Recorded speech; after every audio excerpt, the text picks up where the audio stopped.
Shalom, shalom, peuple de Dieu. Bonjour. Bienvenue, n'est-ce pas, à notre deuxième jour de consécration mensuelle du mois de décembre. Bien-aimés, tous les débuts du mois, nous donnons les prémices du mois à Dieu, afin qu'il soit l'alpha et l'oméga de notre mois. Alors hier, notre premier jour, il était question de rendre grâce à Dieu, de compter et de lister les bienfaits de Dieu. Bien-aimés, c'était un exercice. Il fallait acheter un cahier, une feuille et commencer à énumérer ses bienfaits depuis janvier jusqu'à ce mois. Alors, bien-aimés, si tu l'as fait, gloire à Dieu. Continue de le faire jusqu'à la fin du mois, parce que ce que Dieu a fait, n'est-ce pas, est plus grand que ce qu'il n'a pas fait en ce mois. Et nous avons dit que s'il ne t'a pas encore visité, bien-aimé, l'année ne va pas finir sans que Dieu laisse une trace dans ta vie en ce mois de 2000, en cette année 2025. Alors en ce deuxième jour, le Seigneur, n'est-ce pas, nous a mis à cœur de parler de la paix, de la réconciliation. Bien-aimé, nous sommes en train, n'est-ce pas, d'aller dans une nouvelle année, d'entrer dans une nouvelle saison. Bien-aimé, de faire, n'est-ce pas, nous sommes sur le point d'effectuer un autre voyage. Et tu ne dois pas entrer dans une nouvelle année avec les charges dans le cœur, avec un cœur lourd, amer, rempli de haine, de rancune, de colère. Bien-aimé, tu dois te dépouiller de ces vieilles habitudes. La Bible dit que, n'est-ce pas, les choses anciennes sont passées. Voici, toutes choses sont devenues nouvelles pour celui qui a reçu Christ. Si tu as réellement reçu Christ, bien-aimé, dépouille-toi du passé, des vieux problèmes, des vieilles amertumes. Bien-aimé, libère ton cœur. Fais la paix avec les hommes autour de toi. Fais la paix avec Dieu avant d'entrer, n'est-ce pas, en 2026. Bien-aimé, la paix est très importante dans les relations humaines. Tu ne peux pas être épanoui si tu n'as pas la paix. Peu importe dans quelle relation tu te trouves. S'il n'y a pas la paix, tu ne peux pas être épanoui. Tu sais pourquoi? Parce qu'en tant qu'enfant de Dieu, la paix fait partie de notre culture. Alors si tu te retrouves dans une maison qui manque de paix, tu seras mal à l'aise parce qu'en fait, tu n'es pas dans ton environnement. En fait, tu as été créé, n'est-ce pas, avec la nature, avec une nature paisible. Tu as été créé pour vivre dans un environnement de paix. Alors quand il n'y a pas la paix, tu es gêné, tu es mal à l'aise, tu veux disparaître, tu veux partir, tu veux t'évader de ce lieu parce que ça manque la paix. Et c'est pourquoi, bien-aimé, toi, enfant de Dieu, tu dois reconnaître l'importance de la paix. Parce que si tu n'as pas la paix, bien-aimé, tu ne peux pas être en communion avec Dieu. Tu ne peux pas vivre en communion avec Dieu. Même lorsque l'humanité a péché contre Dieu, bien-aimé, il y avait de la haine entre Dieu et nous. Il y avait un pont qui nous séparait à cause de notre péché. Dieu était fâché de nous. Nous avons péché contre lui et ça nous a séparés de lui. Ce qui fait que les hommes ont commencé à vivre dans le désordre. Les hommes ont commencé à faire n'importe quoi. Dieu était tout le temps en train de les punir, de les taper, de les tuer, de les détruire. Sodome et Gomorrhe, chacun faisait comme il veut. Dieu détruit. En fait, Dieu a compris que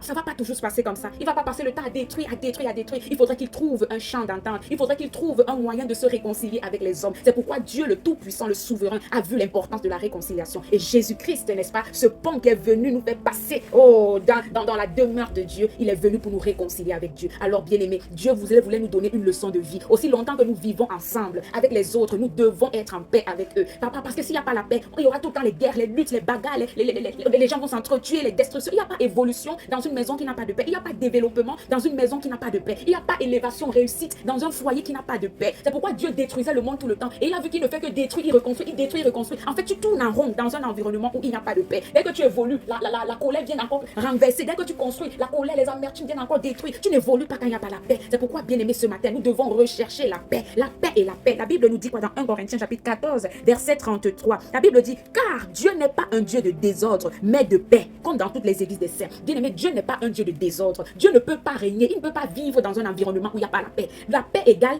à l'ordre. Le désordre égale au manque de paix. Bien aimé, dans une famille où il n'y a pas l'ordre, Dieu n'est pas là. Tu vas prier, jeûner, sauter, crier. Dieu ne peut pas. Il ne peut pas se mélanger avec le désordre. Il ne peut pas se mélanger avec les haines, les rancunes, les amertumes. Tu dois te dépouiller de tout ça avant, n'est-ce pas, de chercher à te connecter à Dieu. Parce que Dieu ne peut pas se laisser trouver par ceux qui ne vivent pas dans l'ordre, par ceux qui ne vivent pas dans la paix. Parce qu'il est un Dieu d'ordre, il est un Dieu de paix. Alors ce matin, bien aimé, tu dois rechercher la paix. Et j'aimerais que nous sachions que la paix n'est pas à portée de vue. La paix n'est pas à portée de main. La paix, on la recherche. La paix, on la poursuit. Il dit, la paix en fait, la paix nous fuit tous les jours. Tu te réveilles, tel te lance un mot, ça t'énerve, ça crée les problèmes. Tu te réveilles, tu pars au travail, ton collègue te dit ça. En fait, la paix n'est pas donnée. C'est à toi de la rechercher. C'est à toi de la poursuivre. Que nous dit la Bible dans le psaume 34, verset 15. La Bible dit, éloigne-toi du mal et fais le bien. Recherche et poursuis la paix. Bien aimé, dans ce monde-ci, la paix est cachée. Il dit, la paix est cachée quelque part. C'est à toi d'aller la chercher. Elle ne va jamais venir à toi. Il dit que si tu attends la paix, tu attendras longtemps. En fait, tu l'attends dans un mauvais endroit. Parce que le monde-ci, la paix n'est pas à portée de main. C'est à toi de faire fi, de te battre pour aller la chercher. C'est à toi de t'efforcer pour la trouver, pour la poursuivre. Parce qu'elle n'existe pas dans ce monde. Bien aimé, recherche la paix. Poursuis la paix. Elle est en train de fuir. Attrape-la, bien aimé. La paix joue au cache-cache dans ce monde. C'est à toi de dire, paix, où es-tu? Elle va dire, me voici. Paix, où es-tu? Me voici. Tu dois constamment la rechercher. Parce qu'elle se cache dans les relations, problèmes ici, problèmes, les foyers. foyer problème, les familles problème, l'école problème, il y a les problèmes partout. Bien aimé, c'est à toi de la chercher. C'est à toi de la chercher parce que toi, en tant qu'enfant de Dieu, la paix fait partie du royaume, de la culture de votre royaume. La paix fait partie du fruit de l'esprit. Alors toi, en tant qu'enfant de Dieu, ne pouvant pas vivre dans le désordre, sinon Dieu ne peut pas être avec toi, tu dois la rechercher. Bien aimé,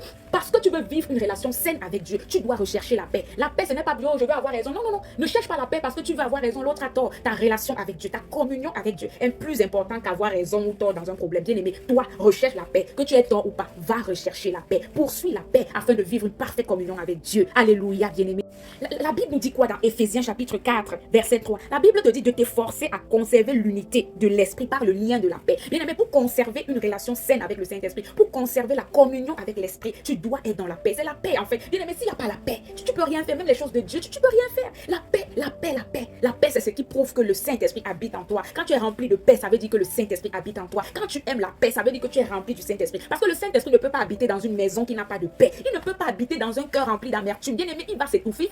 Il fait chaud dans un tel cœur. Un cœur, il n'y a pas d'espace pour le Saint-Esprit. Amertume, colère, haine, rancune, jalousie, problème. Il va s'asseoir où? C'est saturé par des démons, des mauvais esprits. Tu dois libérer ce cœur pour que le Saint-Esprit vienne s'asseoir sur le trône de ton cœur comme le seul propriétaire de ce cœur. Alors ce matin, bien aimé, tu dois libère ton cœur. Tu dois libérer ton cœur, bien aimé, pour entrer en 2026. Bien aimé, nous devons savoir ce matin que la paix est la base d'une relation saine avec Dieu. La paix est la base d'une bonne communion avec le Saint-Esprit. Si tu n'as pas la paix, le Saint-Esprit ne peut pas t'utiliser. Si tu manques de paix, le Saint-Esprit ne peut pas opérer avec toi. Le Saint-Esprit cherche des gens remplis de paix, des gens qui poursuivent la paix. La Bible nous dit aussi longtemps que cela dépende de toi. Sois en paix avec tous les hommes. La Bible dit si ça ne dépend que de toi, même si on vient te taper, même si il dit quoi, si on te met, on dit si ton ami ou ton frère prend ton manteau, donne-lui ta tunique pour éviter les problèmes.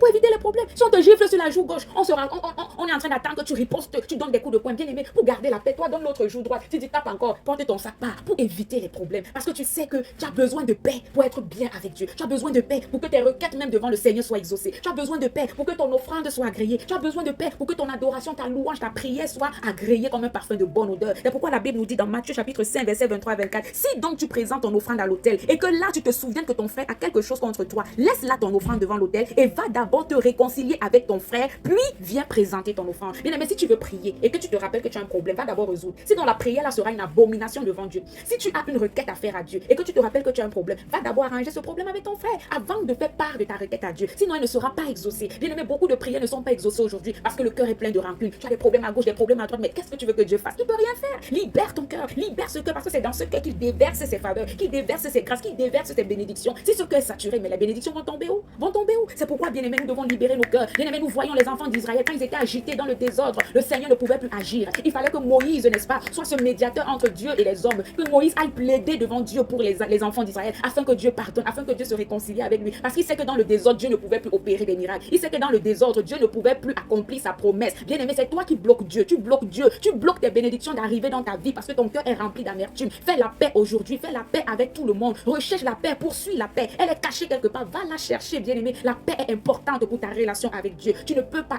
avoir la paix de Dieu si tu n'es pas en paix avec Dieu. Et pour être en paix avec Dieu, tu dois être en paix avec les autres. C'est pourquoi dans la prière d'une autre paix, la parole nous dit que pardonne-nous nos offenses comme nous aussi nous pardonnons. Tu dois d'abord avoir pardonné à quelqu'un pour que Dieu te rende l'appareil. Alors ce matin, libère ton cœur, les bras sous caillis, tereba. Papa, nous te rendons grâce, papa, pour cette interpellation que tu nous donnes encore aujourd'hui, de rechercher la paix, de se réconcilier, de rétablir la paix dans nos relations, que ce soit avec dans nos foyers, que ce soit dans nos familles, avec nos amis, avec nos collègues, avec nos patrons. Papa, nous prions que la paix se rétablisse dans toutes les familles, dans le nom de Jésus, la paix dans les églises, la paix dans les foyers, la paix dans les familles, la paix dans les relations professionnelles, amicales. Nous déclarons, nous relâchons la paix de Dieu, cette paix qui surpasse toute intelligence, que cette paix nous garde dans nos relations, dans nos foyers, dans nos familles. Papa, je relâche la paix maintenant, le cœur de quiconque qui était encore endurci, qui était encore rempli des amertumes, de la colère, de la rancune. Je libère maintenant, papa, tous les cœurs chargés, fatigués. Je prie que tu donnes à ces cœurs du repos, afin qu'en 2026, nous ayons une bonne communion avec le Saint-Esprit. Dieu de gloire, papa, c'est toi qui nous as révélé ce thème, parce que tu sais qu'il est important de vivre dans la paix. Tu sais combien le cœur, papa, doit être pur. Tu nous as dit, gardez vos cœurs plus que toute autre chose. Si ce cœur est rempli d'amertume, de haine, de rancune, papa, nous ne pourrons pas recevoir les bonnes choses. C'est ce qui est dans nos cœurs qui produit des effets dans nos vies. C'est pourquoi nous voulons garder nos cœurs ce matin plus que tout. Nous voulons libérer dans nos cœurs tout ce que nous avions attaché auparavant, tout ce qui nous avait fait du mal, papa. Nous libérons, je libère maintenant tout ce qui était dans mon cœur. Je pardonne à tout cela, même s'ils ne le méritent pas. Je décide de pardonner parce que ma relation avec Dieu est plus importante qu'avoir raison ou tort. Ma relation avec le Saint-Esprit est plus précieuse qu'avoir raison devant les hommes ou tort. C'est pourquoi ce matin je relâche le pardon à tous ceux d'ici ou d'ailleurs à qui j'ai offensé, à qui j'ai fait du mal ou qui m'ont fait du mal, inconsciemment ou consciemment, volontairement ou involontairement. Je décide maintenant de pardonner et de demander pardon. Je décide maintenant de rechercher la paix avec tous, la paix avec tous, la paix avec tous les hommes. Oui, tous ceux qui m'ont offensé, blessé. Je décide de faire la paix, de rechercher la paix, de poursuivre la paix. Parce qu'en tant qu'enfant de Dieu, papa, nous, la paix fait partie de notre culture. La paix est un fruit de l'esprit. Et si nous avons l'esprit en nous, nous devons produire ce fruit qu'est la paix. Alors je déclare que la paix remplisse ma vie. Autour de moi, la paix. Dans ma famille, la paix. Oh, la paix dans le cœur de quiconque est encore rempli de rancune. Je relâche la paix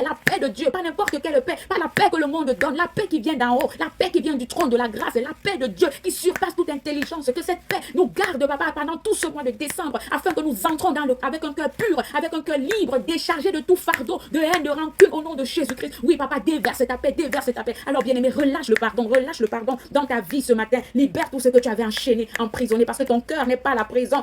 Ton cœur est l'habitation et le temple du Saint-Esprit. Ton cœur est dans ton cœur, le Saint-Esprit veut résider. Bien-aimé, la paix est la chose la plus importante dans la vie d'un enfant de Dieu. La paix fait partie, n'est-ce pas, de ce lien sacré qui permet au Saint-Esprit de communier avec toi tout le temps. C'est pourquoi même dans le divorce et tout, lorsque tu pars au tribunal demander le divorce, qu'est-ce que le juge fait d'abord? Le juge, on appelle ça la conciliation. Il va chercher d'abord à arranger avant de détruire. On recherche toujours la paix. Même dans les tribunaux, le juge va vous faire asseoir. Il demande pourquoi. Est-ce que c'est pas possible d'arranger, de réparer? Bien aimé, parce que la paix est importante dans toute relation humaine. Alors ce matin, recherche la paix. Poursuis la paix. La paix joue au cache-cache dans ce monde. Dis à la paix, paix, où es-tu? Elle va te répondre, me voici. Si tu la cherches sincèrement, oh, reçois cette paix maintenant et retrouvons-nous demain pour clôturer notre consécration mensuelle du mois de décembre. Soyez tous bénis et que la paix de Dieu qui surpasse toute intelligence vous localise maintenant où que vous soyez. Au nom puissant de Jésus-Christ, nous avons prié avec foi et action de grâce. Amen. Shalom.